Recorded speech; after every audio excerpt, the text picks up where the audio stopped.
How's it going, folks? Welcome to Diff Calc. This is week 14, video 1. Today we're going to be looking at the power rule and some of its applications. So as it is right now, using the limit definition to find a derivative can be a little tedious. Today we'll utilize the power rule to find a derivative that is much easier. Okay, so below are functions and their derivatives. What kind of pattern do you notice from these examples? Okay, there is one key pattern that's going to exist with all of these. Okay, we're going to look at the exponent. We're going to multiply it by the coefficient, which in this case is 1, and then we're going to subtract 1 from the exponent. So if we have x squared, we're going to then make this into 2 times its coefficient of x, subtract 1 from 2, and we're just left with 2x. Now we're going to actually see this rule in all of these. 3 times 2 is 6. Then we have an x. 3 minus 1 is 2.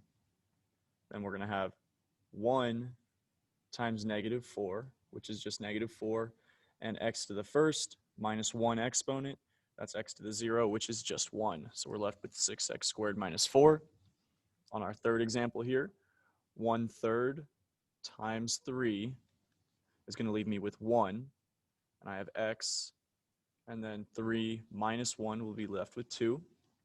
There is nothing here, so x to the 0 power, multiply that out. 3 times 0 is 0. That's why there's nothing there. And then looking at our last one, 3 times 5 is going to be 15. We have x. 5 minus 1 is 4. 2 times 2 gives me positive 4. X, 2 minus 1 is 1. And then to the first power, 1 times negative 1 here will leave me with negative 1, and then that's going to be x to the 0. So this is the pattern that's going to exist, and this is our power rule. So summed up here, if we're given f of x is equal to a times x to the nth power, our f prime of x is going to be n times a times x to the n minus 1 power. Okay, again, n will multiply a, and then we're going to subtract 1 from n. So that's our general power rule here. So using this formula, we can derive a few different things. The first we're going to talk about here is the constant rule. The derivative of a constant will always be 0. Okay, let's try to take the derivative of f of x equals 9. Okay, that's going to be f of x is equal to 9 times x to the 0 power. Okay, 9 times 0 leaves me with 0, and that's it. 0 divided by anything will be 0. So we can see that anytime you have a constant, the derivative will be just 0. Okay, if we think about the graph of this as well, if I have f of x equals 9, this is going to be a line that goes straight left to right. The slope on every single point of this will be 0. Okay, so the power rule, this is the official definition.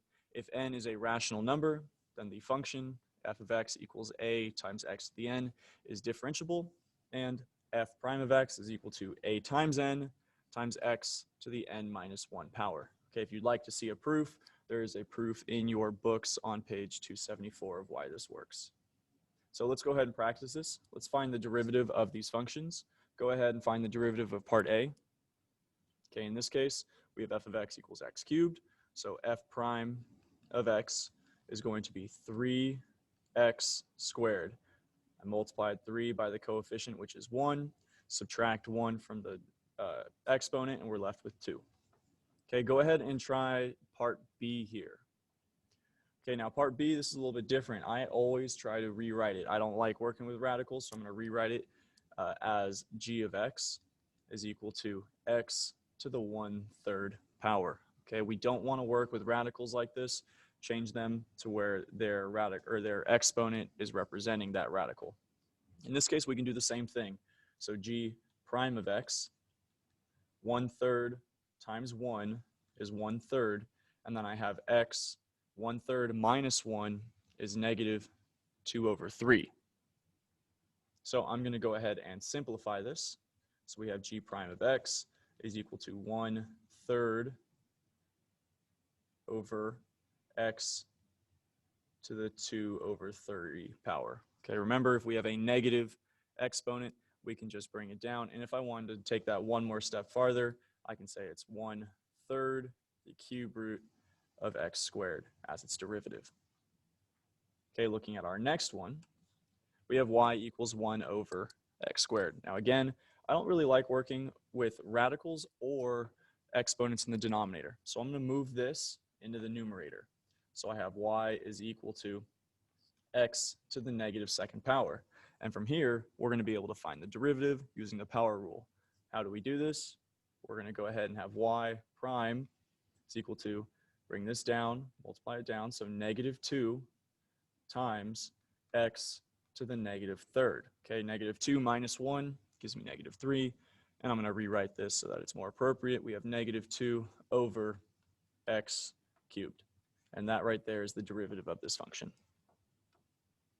And that's it today. Thank you, folks.